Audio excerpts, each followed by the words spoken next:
Did you know that The Warriors was so brutal, theaters yanked it from screens?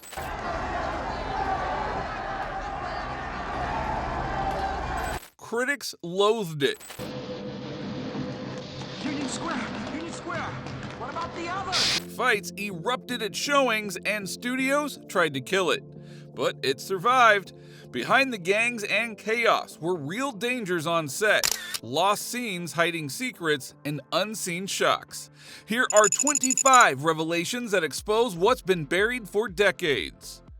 Number 25, The Rule of Darkness. When the sun went down, the Warriors came alive. Director Walter Hill made one rule: no daylight ever. For 3 brutal months, the cast filmed only between midnight and dawn. Sleep disappeared, and the crew's sanity cracked under flickering streetlights.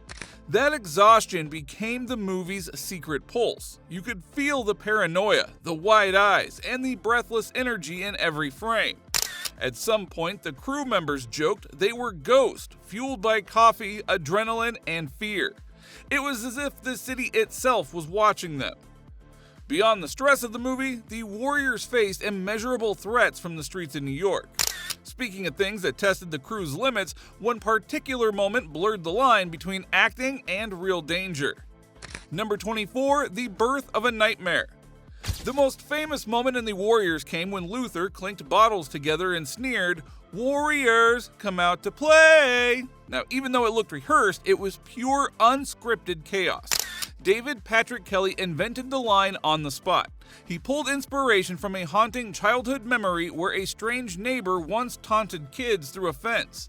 The neighbor also jingled bottles and chanted in a mocking sing-song voice. On set, Kelly tried it quietly, half as a joke, but when Hill heard it, he froze. "That's it," he said, "that's the moment." When the cameras rolled, Kelly vanished into Luther's deranged grin, and then the bottles clinked like a warning from the dark. Crew members said it didn't feel like acting. It was nothing short of possession. That eerie sound became cinema's most chilling improvisation, giving New York's night a voice of madness. If you thought that was intense, the real chaos came after the director yelled cut. Number 23, Real Gangs, Real Threats. The Warriors wasn't shot on a Hollywood backlot, but deep inside late 70s New York when the city was wild, broke, and bleeding. Gangs ruled the whole block, and you didn't just walk in with cameras, you negotiated your way through. Hill's team made deals with real crews just to survive the night. Some demanded protection fees, while others wanted screen time. Every location came with a warning: cross the wrong block and you might not make it back. Not only that, extras sometimes showed up wearing actual gang colors, and then real gang members noticed, causing tempers to explode fast. After each take, the cast ran straight for the van since there was barely any police around. Hill later admitted, "You didn't know if you'd get shot or get jumped." One night, a lighting truck was smashed mid-scene. From then on, the crew traveled with off-duty cops and hired muscle. But instead of backing down, they embraced the chaos. That fear, the pulse, became part of the movie's DNA. The Warriors didn't just act in danger, they lived it, and that danger followed them right into their own costumes. Number 22, Hunted for the Costumes. Those leather vests didn't just symbolize brotherhood, they were bait. The Warriors' outfits were too bold and way too real for the streets they filmed on. The cast couldn't wear them in public without drawing threats from real gangs. The production team ordered everyone to cover up between takes and hide their colors under long trench coats. Still, fights broke out, and actors were mistaken for rivals. One joked that wearing the vest was basically a neon sign that said, "Come beat me up." The danger got so real that some subway scenes had to be rushed before trouble found them. Costume designer Bobby Mannix refused to compromise. She said they have to look like gods of the street, larger than life. Her designs turned each gang into something mythic, making them look like warriors out of a comic book. Although that might have felt like a dream waiting to explode, the soundtrack had its own rebellious rhythm. Number 21, the Defying Soundtrack. The Warriors didn't sound like any film in 1979. There was no sweeping orchestra, no predictable score. Instead, composer Barry Davorzon built a pulsing electronic heartbeat and funk bass driving every scene. It sounded futuristic and street level at once. Even studio executives thought it was too strange, too risky, and too unconventional. Nevertheless, Hill fought for it, saying, "This film isn't about the past. It's a nightmare future that looks like now." The music turned New York into a labyrinth of sound. Streets, tunnels, and alleys vibrated with tension. Tracks like the Warriors theme and Baseball Fury's Chase still define the movie today. The soundtrack wasn't background, it was the Warriors' pulse echoing through every corner of the city. Every clink, every beat, every note became part of the city's heartbeat, but the way the film was shot was even wilder. Number 20, a run-and-gun filmmaking nightmare. Every chase in the Warriors was filmed guerrilla style. There were no permits, minimal setups, and oftentimes no second takes. They ran through real subways and real tunnels with real New Yorkers staring. Cameras, lights, actors moved in constant motion. The crew would load equipment into cars, shoot until police arrived, and then flee to the next location. It was exhausting, chaotic, and technically illegal, but it gave the movie raw authenticity. At one time, one assistant director hid the camera under a blanket between takes, hoping that no one would notice. The city wasn't a set. It was alive and threatening, ready to turn hostile at any second. That tension fueled every sprint, every fight, and every narrow escape. But beyond the screen, the experience didn't end. It continued. The cast and crew felt the city's pulse even after the camera stopped. The movie didn't just show New York, it ran through it, bruised, breathless, and unstoppable. Number 19, premiere turned violent. The 1979 premiere of The Warriors promised excitement, but what happened was chaos. Within days, theaters erupted. Rival gangs showed up wearing real colors, sparking fights across the country. In Boston, one man lost his life outside of a screening, and Paramount panicked. Immediately, TV ads were pulled, posters canceled, and police urged to patrol theaters. For weeks, the film felt too dangerous to watch. Hill defended it fiercely. It didn't cause violence, it reflected it. Still, the damage was done, and the controversy became part of the myth. But behind the scenes, something small nearly changed everything. Number 18, the DJ who narrated the night. That smoky, unseen DJ wasn't just a voice. She was the city's conscience. Lynn Thigpen never appeared on camera, yet her presence filled every dark corner. She stitched the chaos together, turning street violence into myth. Her tone, part warning, part prophecy. Hill described her as a Greek chorus, but in vinyl and lipstick. Every broadcast pulsed through the streets like fate guiding the Warriors home. Audiences never saw her face but felt her presence everywhere. Her voice gave the film rhythm. Through her broadcast, danger became poetry, fear became narrative, and New York itself came alive. Surprisingly, as her voice drifted through the darkness, one particular gang stole the spotlight with makeup straight out of a nightmare. Number 17, the Baseball Fury's true origin. The Baseball Furies were not created arbitrarily. Rather, their design and behavior were carefully inspired by a mix of real street gangs and martial arts. Director Hill asked the production team to imagine a gang that combined the appearance of baseball players with the disciplined movement of samurai warriors. The actors were then trained to move in synchronized ritualistic patterns, often carrying bats as weapons to create the impression of silent and lethal precision. Each scene involving the Furies required extensive makeup and costume preparation, including full face paint and custom-designed baseball uniforms. One of the most demanding aspects was choreographing the gang's movements for the chase sequences through parks, streets, and subway tunnels, demanding careful coordination to avoid accidents. Despite the grueling demands of the makeup, the visual result achieved the intended effect and left a lasting impression on audiences. Number 16, Swan, the accidental hero. Swan was not originally intended to be the leader of the Warriors. That role was written for Fox, portrayed by actor Thomas G. Waits. During filming, Waits had a dispute with Hill, which led to his removal from the production. With Fox's departure, the script required an immediate rewrite to maintain the story's continuity, and Hill had to reassign the leadership role to Michael Beck, who played Swan.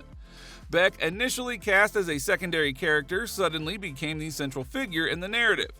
Despite the change, Beck was reportedly unaware that he had become the lead until roughly halfway through the shoot. The story adjustments included reworking dialogue, reassigning character responsibilities in the gang, and modifying key scenes to reflect Swan's new role. These overnight revisions were completed while maintaining the production schedule, ensuring that filming continued without major delays despite the abrupt casting change.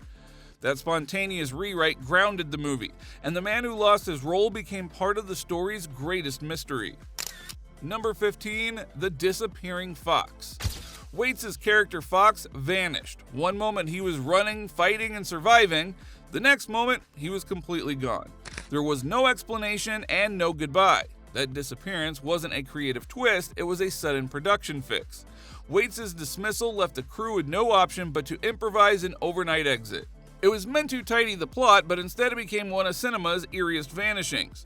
To this day, fans debate, did Fox die or did he simply slip into New York's endless darkness unseen? Hill later confessed, "We didn't have time to explain, we just had to survive the schedule." Survival wasn't just a theme for the characters, it was the reality for the cast and crew. Number 14. Injuries, exhaustion, and real pain. By halfway through filming, nearly every actor had suffered injuries. Stunts were raw, unchoreographed, and often unsupervised. Beck cracked his wrist during a fight. Deborah Van Valkenburg sprained her ankle. Kelly accidentally took a punch to the face. Retakes were rarely an option, but Hill believed that exhaustion and chaos would make the performances more real, and he was right. It showed in the eyes, the faces, and the sweat. It wasn't acting anymore, but enduring and surviving through pain. One night, the stunt team ran through a park so dark they lost each other for minutes and nobody yelled cut. They ran until someone found the camera again. Every frame captured raw intensity and desperation. The reckless energy became the movie's heartbeat, leaving scars that lasted decades. Pain and risk were transformed into cinematic power, immortalized in every frame. Yet through that pain came one of the film's boldest artistic choices. Number 13. The Comic Book Connection. Hill wanted the Warriors to feel like a living comic book, not through dialogue, but in structure and rhythm. He planned for every scene to fade into illustrated panels with captions. Paramount executives called it too strange, so they cut the idea. Hill restored the vision in the 2005 director's cut, finally realizing his mythic storytelling. The gangs were transformed from thugs into archetypes and the city into a battleground of legends. Hill explained, "If you think The Warriors is about gangs, you missed it. It's about heroes and villains in modern armor." The comic book lens gave the film a timeless quality, echoing in hip-hop, video games, and pop culture. The film became not just a story, but a myth in motion, with New York as a character of epic scale. Undoubtedly, that mythic lens gave the film timelessness, a quality that echoed in hip-hop, video games, and beyond. Number 12. The Game That Brought Them Back. In 2005, Rockstar Games released the Warriors video game. It wasn't a simple tie-in, it was a full tribute. The developers treated the film like sacred text, expanding the universe and showing what happened before the fateful Bronx meeting. Every gang had an origin, and every alley had history. Players could walk the streets, throw punches, and live the chaos firsthand. Most of the original cast returned to voice their characters nearly 3 decades later, bringing authenticity to every line. Fans discovered the film and knew through the game, keeping the legend alive for a new generation. Hill's rule, which was about showing some but leaving some to imagination, shaped both mediums. The game proved that survival, chaos, and loyalty could thrive in interactive form. The Warriors weren't just characters, they became legends, reborn, moving through virtual streets as fiercely as they did on the screen. Number 11. No Blood, Just Fear. Despite the relentless violence, the Warriors featured almost no visible blood. Hill made that choice intentionally. He believed that implied danger was more powerful than gore. Show the fear, not the wound, he often reminded the crew. The restraint made each brawl more intense, every hit and every fall lethal without showing the aftermath. Sounds of fists, echoes of pain, quick cuts, and flickering lights turned action into dreamlike tension. Critics called it comic book brutality, but fans recognized something deeper: survival distilled into pure emotion. Every threat felt real and every fight felt urgent. Fear became visual, physical, and psychological, allowing the audience's imagination to complete the violence. Hill's approach transformed the film into a mythic and nightmarish urban odyssey. Number 10. The deleted scene that showed Cyrus's power. Roger Hill's thunderous delivery of "Can you dig it?" became one of cinema's most memorable rallying cries, but a lesser-known fact is that Paramount executives almost cut a key preceding scene. Studio brass thought a full scene of Cyrus greeting each gang before his speech was too slow and unnecessary, wanting to rush to the action. The sequence where Cyrus establishes his undeniable dominance over the 60,000-strong crowd by simply walking through them was almost lost. Hill fought passionately to preserve the scene, arguing that the moment was crucial for establishing the massive stakes of the rally. The director won the battle, and the pivotal movement of silence and control is what gave his booming speech its ultimate dramatic weight, showing why the gangs listened. Number 9. The beach showdown was never the plan. Coney Island wasn't in the original script. Hill had planned to end the film underground with the gang trapped in subway darkness. During filming, he changed his mind. He wanted light after months of darkness, a sunrise signaling survival and hope. The new ending was written overnight. The warriors would confront Luther by the ocean, the night finally giving way to day. It cost 2 extra nights of shooting and pushed the crew to exhaustion.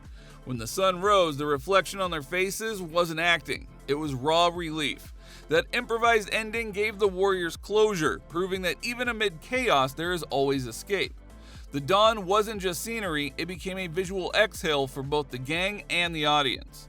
It reminded viewers that after every night, there is light, and every story has its moment of release. The theme of escape mirrored the city that inspired it all.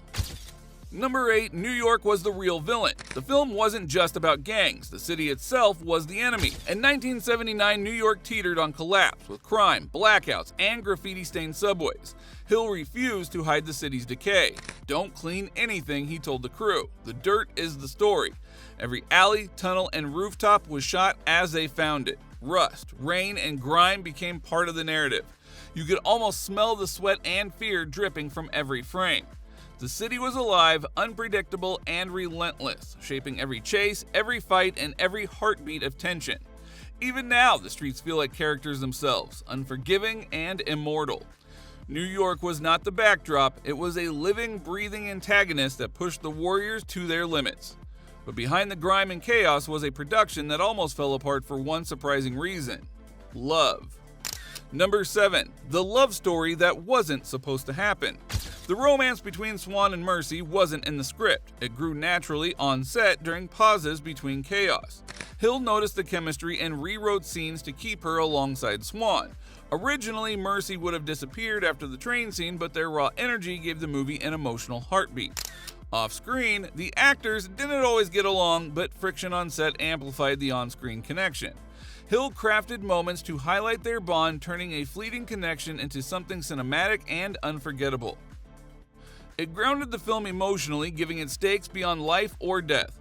Their romance reminded viewers that even in darkness, small moments of connection can illuminate the night.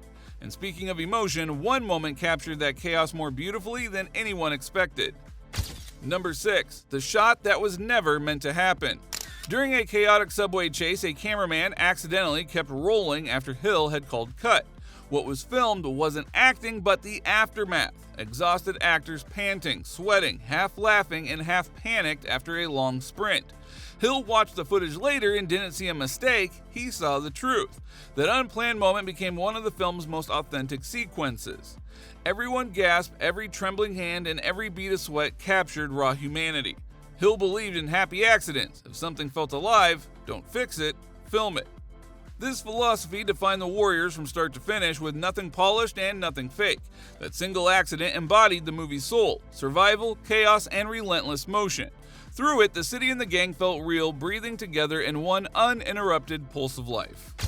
Number 5. From box office flop to cult resurrection. Even though the Warriors' debut stirred up dust, something strange happened years later. Midnight screenings began filling seats. Audiences from urban 80s neighborhoods saw themselves in the story. Villains became survivors. Slowly, the film transformed from feared to revered, from controversial to cult legend. Hip-hop lyrics, graffiti, and fashion adopted its language, style, and attitude. Hill said, "Time saved the movie," and he was right. Fear faded, myth endured. Generations grew up learning its lessons, echoing the film's pulse in everyday culture. A once dismissed movie had become gospel for urban storytelling. Even decades later, reunions proved the legend was alive, tangible, and beloved. The Warriors didn't just survive on screen, they survived in hearts and streets. Number 4, the reunion that broke the internet. In 2015, the original cast reunited, riding the subway in full costume, retracing the movie's route. Fans flooded the train, cheering as though it were a rock concert. For actors like Michael Beck, it was emotional. It felt like we had never left Coney Island, he said. The world had changed, but the energy hadn't. Social media exploded with nostalgia. The Warriors hadn't just survived, they had evolved. What was once dangerous became sacred pop culture. On the boardwalk, the crowd chanted the iconic line that started it all. The reunion reminded everyone why the Warriors had never truly left the streets. While the reunion proved how mythic the Warriors had become, Hill's original vision led to one surprising secret. Number 3, the stolen name. The name The Warriors wasn't invented for the film. It was stolen from a real active street gang in the Bronx during the 1970s. Hill's production team approached the gang early on to secure access to filming locations and prevent trouble. The negotiation included permission to use their colors and name, effectively turning a real-life threat into a cinematic legend. This subtle theft of identity blurred the line between fiction and reality, giving the movie a dangerous borrowed authenticity. The Warriors weren't just fictional characters, they were ghosts of real-life streets they filmed on. Number 2, the Coney Island sunrise. After a night soaked in violence, uncertainty, and paranoia, the Warriors finally reached Coney Island. Hill wanted the ending to feel like a spiritual rebirth, and that is exactly what it was. As the orange light stretched over the boardwalk, no one spoke. They just watched. For the first time, the gang and the audience could breathe. The sunrise symbolized survival, freedom, and deliverance. Hill called it a visual exhale. The golden light transformed a story about escape into one about endurance. The sunrise wasn't just an ending, it was a beginning. What started as one gang's long night out would echo for decades after. Number 1, Broadway actors in a street gang. The grittiest gang movie of the 70s had a secret weapon you probably wouldn't have expected: Broadway actors. Many of the Warriors came straight from the stage, bringing all of that Shakespearean training to the streets of New York. Dorsey Wright, for example, had just finished performing in Hair before landing his role. Other cast members had similar theater backgrounds, mixing classical technique with raw urban energy. This wasn't just luck, it was pure genius. Their stage experience gave their performances a kind of mythic weight. They could throw down tough guy lines with the same intensity they'd bring to a dramatic monologue. The result was a gang movie that felt real, brutal, and yet elevated, like ancient warriors speaking in modern tongues. From the shadowed alleys where gangs clashed and sirens wailed, the Warriors survived real-life rumbles, bands, buried truths, and secrets. All of it echoes through cult classics forever. But can a street epic, scarred by chaos, truly outrun its own legend? Warriors, sound off below. Which secret slammed you the hardest? Hit like to join the fight, share the turf, and subscribe for more hidden showdowns. Thanks for watching.